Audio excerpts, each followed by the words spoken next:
Today's video I'm gonna show you how to use USB flash drive on your iPhone 17 Pro or Pro Max. So I provide full guide. You can easily use your USB drive. So at first you take a USB flash drive, and this is a converter USB to Type-C. Okay, at first connect. I'm just open file apps.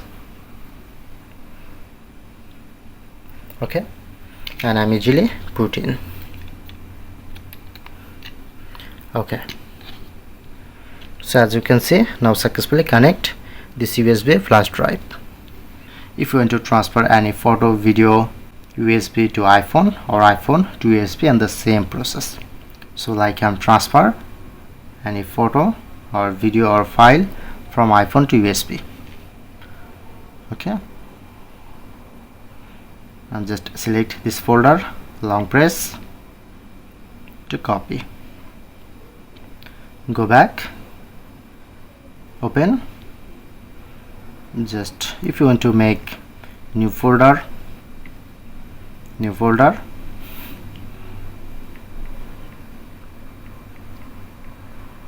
rename, select, long press, just paste here. That's it. So that's how you can easily use